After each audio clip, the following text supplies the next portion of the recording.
In this Shadow of the Erdtree video, we're going to be ranking all of the major bosses in the Shadow of the Erdtree DLC based on my personal opinion on how well executed each aspect of these bosses was done. This is my opinion based on my experience with spending hours and hours on each boss for a boss guide, trying out different builds on them, looking into their lore, and jamming with their original soundtracks. Starting this list off at number 11, we have Commander Gaius, who is definitely the most hated boss of this DLC. Despite being at the very bottom of our list, I actually don't have too many problems with Commander Gaius, however. His design is pretty interesting, being Yoba Oniwa except on a boar, and his moveset is varied with a touch of gravity moves to make him feel complete. It was hilarious and horrifying the first time I saw him rise into the air and barrel roll into me at Mach 12 speed, which was a phenomenal experience.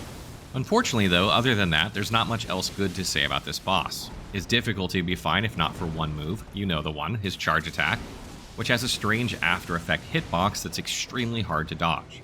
His lore is somewhat interesting, being Radahn's friendly rival and an Albinaric, but is otherwise somewhat shallow. The music in this fight is also pretty basic and uninspiring. For these reasons, Commander Gaius is on the bottom of my tier list, but I still think he isn't the worst boss From Software has ever done. Next up on the list at number 10, we have Mater, Mother of Fingers. This boss's design is very well done, making you feel creeped out by its weird fingers and spider-like movements, and is somewhat reminiscent of the Elden beast in both its arena and strange form. Its moveset is somewhat lackluster in Phase 1 and is generally unfun to fight against. She spawns tiny little hands to annoy you and has some relatively hard to dodge attacks that can be frustrating. There's just not much in her kit that you can dodge and feel satisfied for successfully countering, making the fight feel like a bit of a chore. The music is a bit better, being a cosmic horror type theme that really catches the atmosphere of this boss, and the lore of this creature is actually very interesting, with Mater being the abandoned daughter of the Greater Will, and interconnected with the origins of the Two Fingers. She is for sure one of the highlights in the DLC's lore, but is still an overall mediocre boss fight that probably won't be your most memorable. Moving on to number 9 in our best boss tier list in the DLC is Erdtree Avatar. This boss was a complete curveball on multiple fronts, being the first Sunflower boss in a Dark Souls game, having a rare 3 health bars and having a nuclear explosion attack, making it one of the most memorable boss fights. The design of a heavily wilted sunflower hurling its prickly root arms at you is certainly creative, and its moveset is also well matched with the design with a motif of thorns and bleed and the cinematic explosion attack. In terms of difficulty, I think this is one of the most perfectly balanced bosses in Shadow of the Erdtree. The moves are easy to learn and counter, and the boss doesn't feel like a chore despite the triple health bar due to the massive damage payoff when hitting its head. However, the music for this boss is unfortunately quite forgettable, and the lore is too shallow to make the fight have more impact when you have the context. But it can still be a fun fight to master, as the attacks aren't super frustrating and are just the perfect level of difficulty for a From Software boss, in my opinion.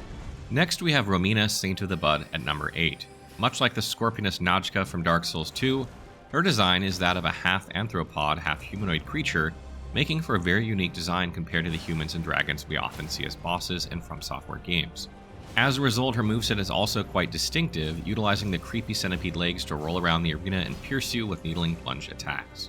She also has some glamorous attacks like the butterfly explosion or her various scarlet rot pole blade attacks. In terms of difficulty, she is definitely on the easier side of the bosses in this DLC, only providing a little bit of a challenge due to her low health pool and weak attacks. That being said, I much prefer a boss to be a little too easy rather than being too frustrating. Her soundtrack is great, with a Millennia motif perhaps inspired by their similarity with Scarlet Rot, and the lore is exceptionally horrifying, with Romina previously being a normal human until she fully embraced herself as a vessel of the God of Rot, and became an amalgamation of scorpion, centipede, butterfly, and human. Overall, this is a beautiful boss that is held back by how forgettable it is once you first try it with a Bach build. At number 7 on the list, I have Putrescent Knight. The design of a mass of putrescent clumped together to form a ghostly melting horse and a bony guillotine-wielding knight is just about one of the most creative things I've seen in the Shadow of the Erdtree DLC. The moveset is fittingly irregular, with the knight rotating its congealed body around to do rotating chop attacks with its guillotine, and casting putrescent spells that are actually a nice change of pace, since you jump them instead of roll. In terms of difficulty for this fight, I'm of the unpopular opinion that this boss was actually quite well done. I think a lot of people are thrown off by this bizarre moveset and body language, but the moveset is quite easy to master without any super frustrating attacks. In terms of music, the soundtrack is good but nothing too special, and the origins behind this boss is really intriguing, literally being a clump of old flesh bound by Saint Trina's nectar and sworn to be her faithful knight. I do wish that there was more lore, however, behind the Putrescent Knight, as we don't seem to know much else about it. Overall though, it's a very solid boss, which I think is overhated since it has great design and an overall decent fight. At number 6, we have the Divine Beast Dancing Lion. For this tier list, I think this boss signifies the beginning of the top tier, most memorable bosses of the DLC. The design is awesome, taking direct inspiration from the Chinese lion dance with its bizarre movements and dislodged jaw. What's even cooler about the design of this boss is that if you take a closer look at its model, you can see two different people, probably Hornsents, controlling the boss just like the Chinese lion dance. Its moveset is similarly unique, shifting through 3 different elemental phases that are actually reused later in the game with normal enemies, showcasing some fancy frost moves, sprouting icicles from the ground, raining lightning bolts, and massive tornadoes. There are, though, some problems with the difficulty of this fight, mainly the frustrating RNG lightning bolts in the second phase, but the boss easily makes up for that with a great soundtrack that actually follows the boss rhythm, and the very interesting lore behind the Hornsent puppeteering the corpse of their worshipped god after Mesmer's purge. All in all, a very well done boss with some frustration caused by RNG, but otherwise phenomenal. Moving on to the first of our top 5 bosses in Shadow of the Erdtree, we have R'hllana, Twin Moon Knight.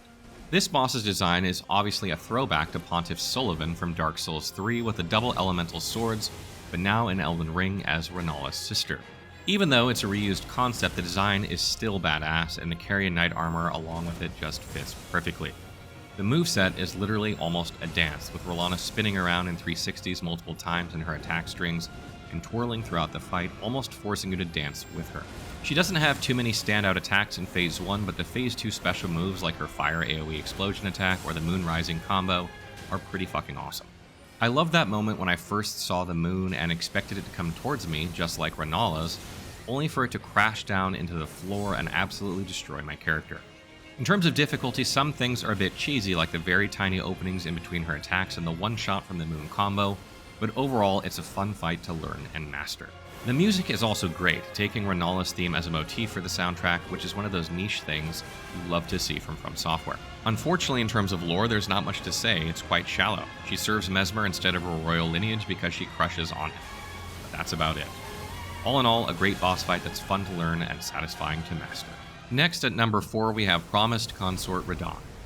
This boss is a bit of an enigma for me, with some aspects I love and some I just hate, definitely making it my most memorable fight. The design of Radahn in the first phase is great, showcasing a prime Radahn we've never seen before with his fancy cape and all his glory, with phase 2 adding to that by giving him a bright godly glow from Miquella. Looking at the moveset, the first phase has a few basic physical combos where Radahn ballerinas around, as well as an interesting blood flame attack tying into how he's technically Mohg's corpse, and his signature gravity moves from the base game, except now on a different scale. The Phase 2 attacks get absolutely ridiculous with some of the flashiest, most anime stuff you could possibly see from a Souls-like boss. It almost looks like you're fighting a Devil May Cry boss with his crazy light beams after every attack, consecutive after images, holy nuclear explosions, and meteor crash attack. The moves at face value are awesome to just watch, and it can be fun to play against once you master it. That being said, that's not to say I have no problems with the difficulty in this fight. There are so many problems with the damage, hitboxes, and timings that the boss feels cheap. To list some examples, the Holy Nuclear Explosion has absolutely no forgiveness in timing if you miss even a millisecond before running away. Any of the second phase special combos will flashbang and insta-kill you in 2 seconds if you don't know how to dodge it, and the infamous cross-slash move is impossible to consistently dodge without light rolling or specific equipment. But despite that, I still love this boss for those moments where you perfectly roll through all the bullshit while the amazing soundtrack reaches its climax, and it feels like you're going toe-to-toe with a god.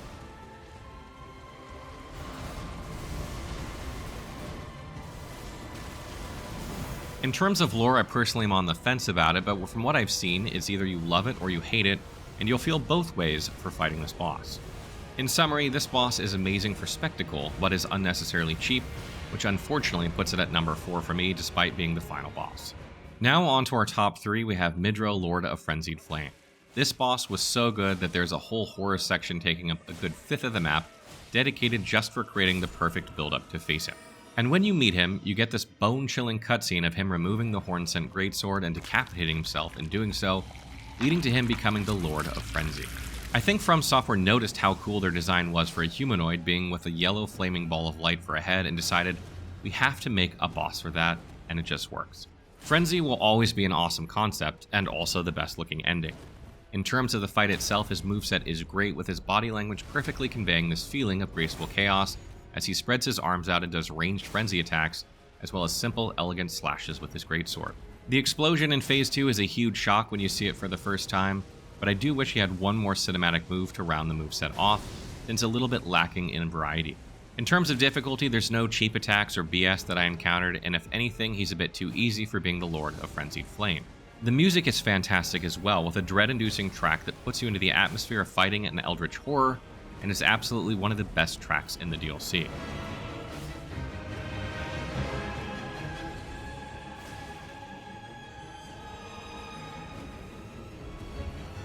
Lore-wise, Midra is also well explored, being a sage who wanted to rid the world of the Greater Will's mistakes, but was forced to restrain the flame of frenzy within him because it would drive him mad and destroy all light.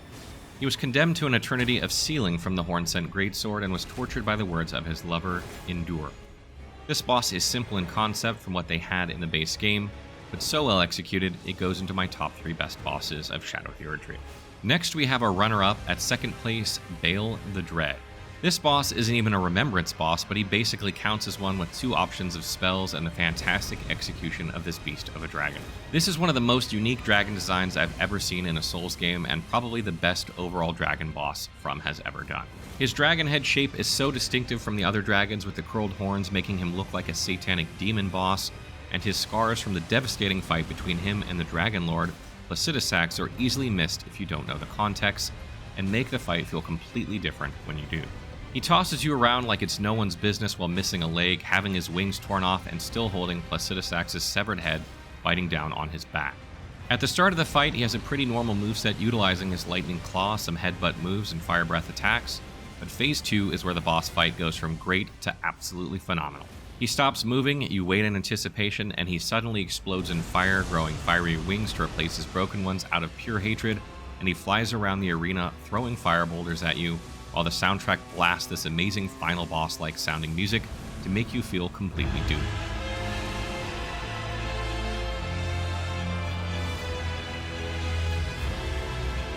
His moveset becomes godly levels of cinematic in this phase, with 2 new special moves completely blowing up the entire arena, while he roars blasphemous dragon profanities at you, and an attack where he rises up and sweeps across the entire arena with a line of flames, and breathing one more concentrated beam onto you. These attacks are thankfully not cheap and are perfectly fine to learn to avoid with practice, making this moveset one of my favorites in the entire game. It's a tiny bit frustrating when he jumps away and robs you of damage after dodging sometimes, but other than that, the difficulty is pretty well done. And of course, how could I not mention Egon, Bale's #1 hater, who gives a grand speech for every attempt against this boss. All in all, an absolutely spectacular boss who's probably going down as the most memorable disabled dragon boss fight of all time. Curse you, Bale! And lastly, for the best boss in Shadow of the Erdtree, we have Mesmer the Impaler. From his various trailers, we already knew he was going to be the highlight of the DLC, and he certainly stole the spotlight from Radahn. His design is perfect, as a tall, slender humanoid being with a heavy motif of snakes and fire, stemming from his lore of being cursed by the Abyssal Serpent from birth. His character is terrifying and intimidating, and his voice actor perfectly replicates the tone of a reluctant villain who sacrifices everything for his mission. He goes as far to gouge out his own eye, acting as a source seal for the Abyssal Serpent, and succumbs to the cursed serpent just because he cannot accept a tarnished devoid of light as the Elden Lord. His moveset is also top tier, starting off with a huge fireball explosion and fire moves that just work so well with his character design. His special attacks are no different, with his best move in Phase 1 being where he spins towards you, thrusts 4 times in quick succession, and falls down, summoning spears to erupt from the ground, which is just one of the most stylish attacks I have seen in Elden Ring. And to make it even better, you can actually learn this move without feeling like it's cheap or frustrating, a common theme with every move in his kit. It only gets better in Phase 2, where he embraces a serpentine attack style, where he slithers around and summons various snakes in epic, but not frustrating attack patterns. His cinematic move in this phase is also awesome, allowing him to be consumed by the Abyssal Serpent in a pool of miasma, as multiple serpents dive onto you while he delivers a finishing blow with his spear. In terms of the music, it's my personal favorite soundtrack in the DLC, with the final section of it sounding so grand and somber, perfectly encapsulating his tragic character as an all-powerful demigod abandoned by his mother, left with the sole duty of committing massacres in her name.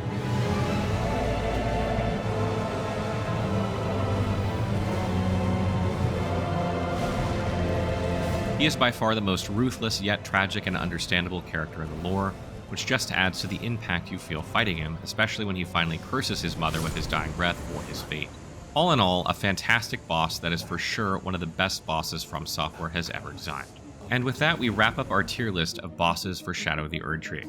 I feel like a lot of people have the same opinions on those top 3, but let us know in the comments how much your personal top 11 looks compared to ours, and be sure to leave a like and subscribe for more Shadow of the Erdtree content.